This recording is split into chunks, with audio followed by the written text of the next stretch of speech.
I tell the massive that's all I am dealing with. I am. Well, blessed. Yeah, this is Luciano the Messenger, and I say greetings to you all. Yeah, you're in tune to the On a Level talk show with Ankhobia on New Style Radio 98.7. This is Luciano the Messenger, it's Julie. Do you want to start by telling us a bit about your background and how you got involved in the music? Well, you know, my background is a very humble one. I started off just wanting to sing, just loving to sing as a hobby, really. You know, going about my chores, I would be singing. You know, while tying out the goats or feeding the fowls, or, you know, I would be singing. Singing is a part of me. My father built a guitar. My father was a carpenter, and my mother a dressmaker, you know, and a housewife. Well, my father built a guitar, and coming up at the age of about 9-10, I grew up with the love for this guitar because I used to hear my father play the instrument, and I had a passion for it. So I decided to learn it, and you know, eventually, by gradually playing, I developed a skill, and I can really manage to write my own song and all that. It has really helped me in the music fraternity. I started recording seriously in 1992, but before then, I was singing like in churches and youth clubs and school, you know. But I grew up in the church. My background is definitely spiritual. My foundation is really spiritual.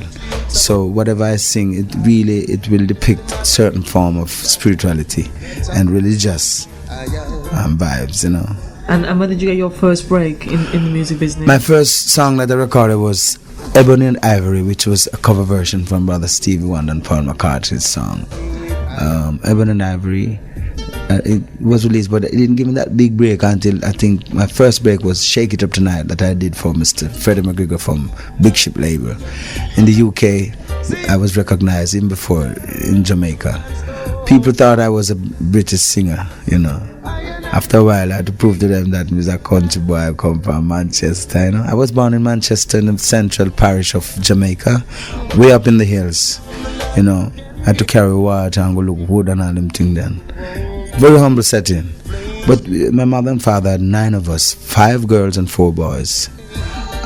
We grow to really learn to share and care for each other. I think when people have many children, it helps us to learn to share and to respect other people, you know. So, you know, this was kind of my vibration that we grew up with. And even now, going on the road with the band, I feel that same vibe, you know. It's like with my family, same way. Try to keep the devotion. I remember my mother and father, they would always, especially my father would always call us together, like even on Sabbath mornings, like Saturdays, and we'd have our devotion, we'd sing, you know, and read the Bible, and he would discuss the chapter with us and explain to us as we go along. So we grew up with this kind of spiritual vibes, you know. So 7 days Adventist? Yes, and even until today I still practice my Sabbath. I still keep the Sabbath holy, you know. So who were some of your main influences when you first started off in the industry? Yeah, man, brother Dennis Emmanuel Brown, because I found out that my voice was in the same wavelength and vibration of brother Dennis Emmanuel Brown, you know. And then now for the freedom fighting spirit now, I have to really give it to Mr. Bob Marley. You know, King Marley, as I really acknowledge him to be. And but I've always been reading books, you know, books on Marcus Garvey, books on His Majesty. I read the Bible, and you know, I try to keep myself in tune with what's happening in my environment and, you know, in life in general, you know. And I think everyone has a part to play in terms of even Miss Louise Bennett. When I used to listen to her, and she, you know, she made me feel I have a shame on my roots and I can be proud of myself. And, you know, some places we go, we hear people break off, like if they would see us, like a band member was going through, they break off in their language. And we just broke off in our language too. And they must say, wait, and get perplexed like myself. What are they talking about? But we have our own language, and I realize it's our own. So we can be proud of it, and it's just like our roots as Africans. We acknowledge our roots and we hold on to it, and this is why the music has really brought forward this kind of vibes for us, helping us to reach further in life, and also helping other people to see and to really connect more to their roots. What does reggae owe its roots to? Well, we have to really give thanks for the Nyabingi order. That's the first order of worship for us. The Nyabingi, even from out of Africa, the Bingi for the Rastaman is the ancient order of worship. Now we have managed to put in, they have different inventions of instruments like the guitar and the keyboard and all that. So we have just added it to the Bingi.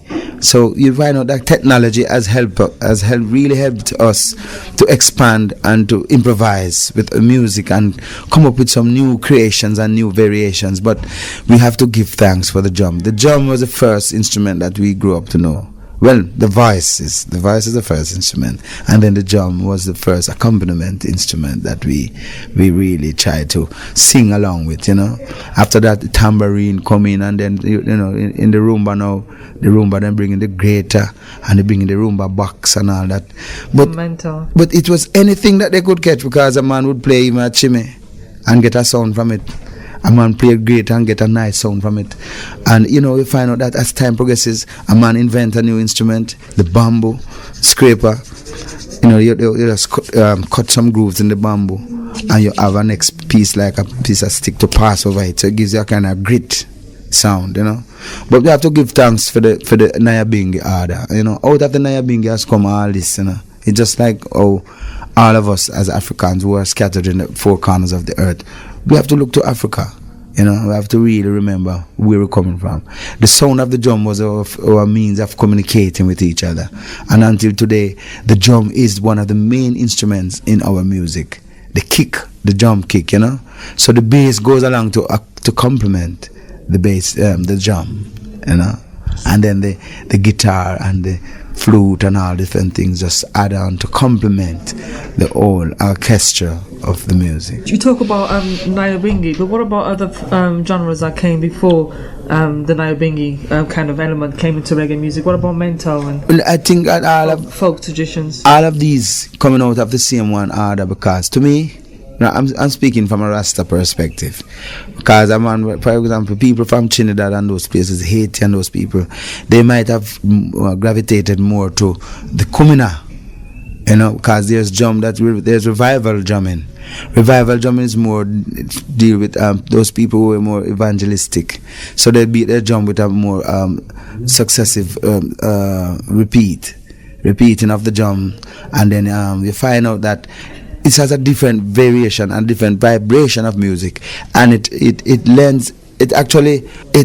appeals to a different side of humanity. For example, human beings have a more sensual part and you have a more spiritual part. The Bingi, as I said, is our first order of worship, because the 12 tribes of Israel coming out of the Bingi. If you go into the 12 tribe house, they have the Bingi set up. They have a big bass drum, and you have a repeater, you have a funde, and you have other drums, because you find out that people will add on and add and add and add, and they will add until you have an orchestra of drums and guitar and instrument, but it all boils right back to the one, which was the drum.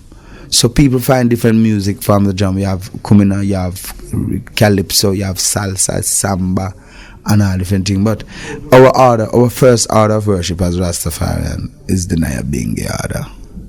So we grow up to learn to respect the 1-2 order, and it boils back down to the reality of life, because life is never fast going. You might come across a river that runs, that it might seem to be running rapidly, but it is gradually running, and it is just running over the years and over the years. But when it comes to a fall or so, you see it dips, and it might have the momentum might develop a little, but it's the same constant flow. It's like our trees grow and our children grow, and even the teeth in our head, they don't grow in any fast succession. It takes the time, and we have to creep before we walk and all that. So this is the same principle of life. Everything boils back down to that 1-2 order, where we have to take time to know life, take time to study, take time to appreciate the real gifts of life. So I would really point everything back to the Nyabingi order. Count Ozzy was the first person to kind of bring the Nyabingi drumming into the music. He got his teachings from the Buru drummers. They were West African slaves. Yes. But I don't hear that kind of mentioned much, really. Yeah, Brother Count Ozzy, he built an orchestra of drums, And I think he was the first one who started experimenting, like bringing a reggae beat or a steady 4 beat to, on the drum. Whereas in the Nyabingi house, you will have a 1-2 order. But as I said, I think that what we have done is managed to improvise on what the Nyabingi started out and implement. Even today, some of the Bingi who don't really embrace reggae to that extent. That some say reggae is cheggy and all that, Yeah, I'm telling you. But at the end of the day, they have to learn that the music is like a tree that's really planted and it's growing, and each year it sends out a different limb, So we have to learn to appreciate the roots and also appreciate the fruits of this great tree of music. For you, has reggae music still got its political and spiritual message? During the 70s, this was very prominent. Is that message still there today? That is the secret about the Nyabingi order now. When you listen to the drum playing steadily, your mind is more steady. Your mind is steadier, so you can really contemplate upon the lyrics. But when the beat is going so fast, if you notice calypso people, if you're not careful, you can't hear what they're saying, Careful, my husband, Bobby. No, I'm not joking. No, I'm telling you. and you have to give thanks, like man like Lord Lara and all those brothers. They managed to make some nice arrangement with melodies in their calypso and make it really sound. If you notice, first time calypso singers have more spirit in them. These youths nowadays, all they're talking about is carnival and bacchanal and all them things. It's joking. To me, it's just like they've lost focus and gone more into the sensual nature of humanity. Yeah.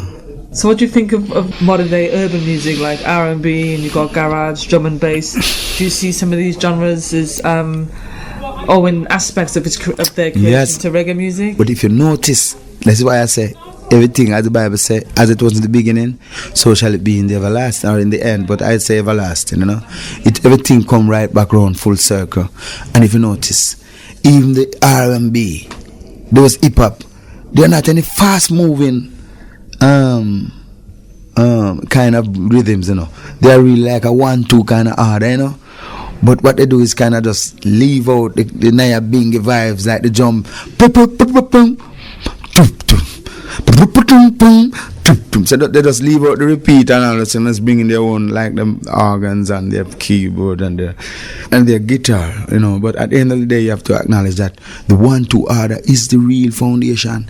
When I listen to a soul song like a love ballad, I find out that I can play my 1-2 Nyabingi order with it, and it fits in perfectly.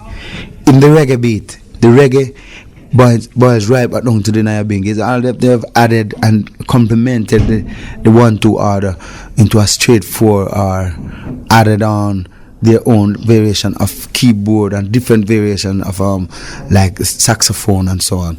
But it really, when you scrap it down, it's like a house. It's like a house. When you look at a house that was built, and you put on all the roof and different paraphernalia to make it look pretty. But if you really scrape it down and go right down, you come back down to a skeleton, like the foundation, and then you have the upright, like the framework, and every building has to start that way. No matter how pretty they might end up to look, So what do you think about dancehall's movement into the more commercial market? Is that a good thing for reggae, or? No, I don't think it's really doing much for the people. I think it's more giving them space for frolicking and frivolously dancing precariously.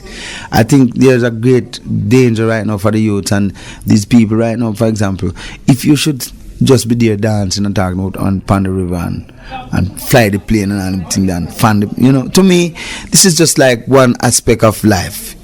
But at the end of the day, you have to deal with the real issues. You have bills to pay, you have children to go to school, you have youths coming up, they want answers, they want to know their roots, And I don't think the dancehall really point to the roots. The dancehall more like just basking off and using our energy that we have spent all these years, and the great maestros and the great pioneers who have paved the way for us. I think these dancehall youths nowadays just gone off from the track, the real track of life. But it's our duty to try to bring them back, So we keep the vibration. Our duty is to always keep the vibration. I'm going to give you a slight little example. It's just like a man growing up in his church. And after a while, became grow big man and when feel like he can say one thing. Him do have a mother say, come on, get ready, you're going to church today. So him start to live his own reckless life. But at the end of the day, him have to find back some church or somewhere. Sometimes it's burial, them always bring them back to church, you know. Them have to face the harsh realities. I don't want to wait until I am old and grey before I acknowledge what I must do and do it perfectly for the sake of the youth and for the sake of my anciency and development of my own estate. I have to just stick to what I know as the roots and the real thing and bear real fruits. So these dancehall people, I think they're just using their voices not to the glory of God, but they're just really praising themselves and boasting on their bling bling and how much woman them have and how fat the woman can be. To me, this generation, the Bible tells me about a generation of vipers, and I think that most of these, so-called singers and dancers and players of instruments, I don't think the players of instruments are guilty in this, because the rhythm is innocent, But these so-called people who come around and say they are singers and not singing anything to elevate the youths, they are just really basking of I rich heritage and trying to destroy it.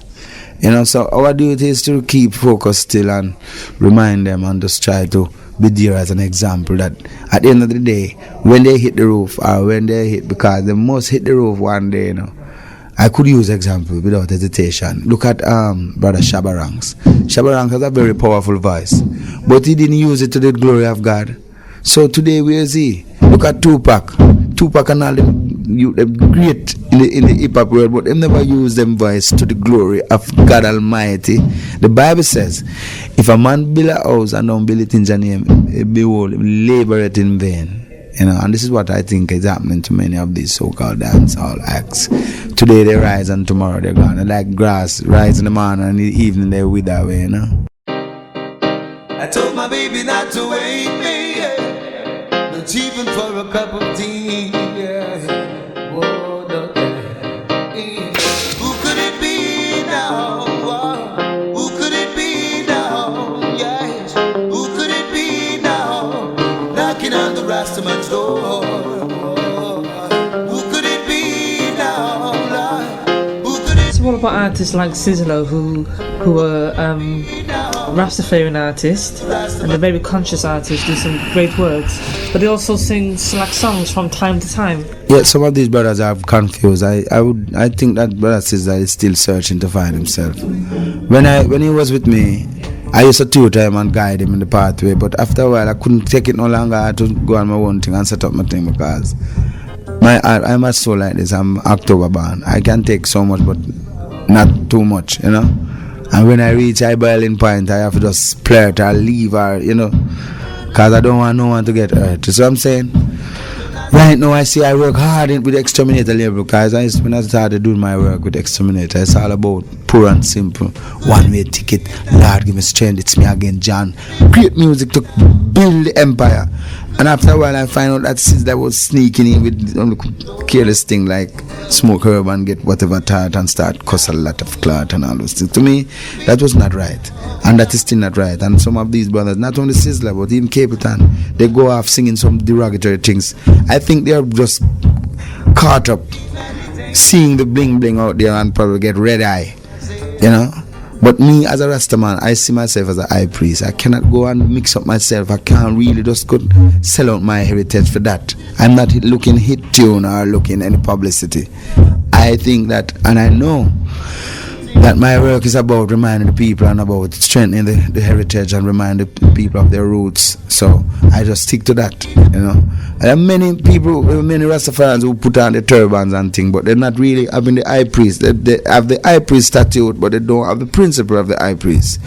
To me, the Bobo Shanti is a high priest order. You have on the Rasta house, you have 12 tribes of Israel. You have Bobo Shanti and you have Nyabingi. Nyabingi incorporating all of them, but the 12 tribe is like an offspring from the Nyabingi, also the Bobo Shanti. The 12 tribe now, to me, even in the Nyabingi house, you still have 12 tribes, because from your born out of a womb, you must have a month and a star that you rule under. So you automatically, no matter where you go, Bobo Shanti or Nyabingi, you have to be amongst the 12 tribe. because it represents Father Jacob, 12 sons. So the Nyabingi, I don't know, is our order of worship that both the Nyabingi, that both the Boba Shanti and the 12 tribe must use in our order of worship. So any deviation from that is really astray. It's really astray. They're really straying from the roots, you know. So what kind of artists today, or who were some of the artists that you'd like to name who are maintaining those roots? Yeah, without hesitation, I want to call a brother name who never leave the pathway, Brother Admiral Tibet. He's a man where I lift my heart to any minute, any day. And I give my heart also for man like Mr. Burning Spear, and you know. Brother Bursaman is a kind of more love ballad, but he's a man who keep it natural and keep it real also. He don't sing about woman and thing, and he still keeps his music clean and keep it real for the people. And he don't get too exuberant. To me, anything done too excessively without moderation, it's really gone overboard, you know. And I think most of these youngsters are really taken up in the vigor of youth. Have you been able to do any collaborations with UK urban artists? Yes, I think I've done some work with Mafia and Fluxy as a musician, but singer now, I don't remember doing anything. Yes, I did something with Brother Culturally. It's not a combination, but someone a rhythm that he did, you know. And I'm thinking that, come to think of it, you know, I've not done any great collaboration with any of the UK artists, but I've done songs and rhythms that they have sung on, you know. And I'm yet to really experiment in that area. What do you think of them? I think they're great people, and I think that if you notice, British chart, if you notice, like people would say, like you have certain kind of rhythm that it don't have too much of a hastiness and too busy, but it's just steady rocking. Man say, yeah man, a British market that in you right away. The people there's something. I'm here to really pinpoint it, but there's a power. I think it could be the connection of where Africa and England are very close, so it would appear like the roots really sticking and close into, because my first recognition was here in UK, and you know, I was so impressed when I come even to Birmingham here and see how people really love me and embrace me. It tells me that these people appreciate I works even more than people at my home in Jamaica. But we have a strong connection to the Caribbean anyway, because I mean most of our parents are from Jamaica, so the connection. Yeah, but I wonder why is it when you have a UK meet, it's not as busy, like, you know, they're steady and people. It would appear as if the UK, the people in UK, the audience here have a keener ear for good music. I want to come to that conclusion. Yes, man. But as I say, I don't want to put down anyone, you know, right now, but I think that these people gone out of board, man, and I think that the government has a part to play in it. Because if the government if you're talking about herbs and all those things, the government so quick to jump in and put laws on herbs and all. I think like herb which was grown naturally. No, why doesn't the government take up seriously and deal with the music on a level? They should ban certain music. I would, right now, if I should run for government, or anyway, you know, as MP or anything like that, the first move I would make is really to ban certain garbage music that I hear coming out of even Jamaica. Because Jamaica is too much of a blessed island to have so much garbage coming out of it, man. I'm disgusted, I'm telling you. We work too hard, Brother Bob Marley, Brother Dennis Brown, Brother Jacob Miller, Mr. Burning Spear, Mr. Barry Salmon, these great brothers, Mr. Toots, Ebert, and you know, Mr. Jimmy Cliff, and all them great pioneers who have laid the foundation and sweat and tears over the years. And what we see, and Mr. Count Hazy and all them great man, we see these brothers like him, Vibes Cartel, and as you have come up with a bag of garbage. To me, those brothers should be locked away for a while, man, to punish them, you know. That's my view, man. Okay, let me say, the I Trees represent Brother Bob Marley in many ways, and even after his transition, I've seen them holding on, but after a while, them scatter. You see, Miss Rita gone all the way over, so I'm see her with a book I write about, and I actually discriminate with Brother Bob Marley. I don't like them kind of vibes. It seems as if the sisters are not strong to defend the roots to the level. I have to give thanks to that Empress like Empress Miriam Makeba. I lift my heart any time to her, you know. There's a great sister that I call Nadine Salalan. I admire her a lot, but I don't think she holding on to her roots neither, you know. it's hard to do for this. It appears as if the sisters, that's why I say big up Queen Omega right here in the UK, because she have a great vibes. She did a song on the same rhythm that I did Children of the World for her. And she's a great writer. You know, I look to collaborate with her, you know. Yeah, I really embrace the sister, because this is why I stand firm with my backup singers. I need to have Sister up there with me. There was a time when I had split camp, saying, and I lost my backup singers for a while, because they were interested in wearing the tight up things and some things, and I didn't like it. I believe that a sister should really try and represent Rasta in a way that we can say other sisters coming to the concert or to the presentation can say, yes, this group are really a try will a current, you know. I can't believe we see some man out the road in a turban and have them backup singer in a tight up jeans, and you know, I don't support those things. I think it's double standard, you know. I just want the people to reach out for real things, man. Real music, wear real clothes, and eat real food, man, and be real, you know?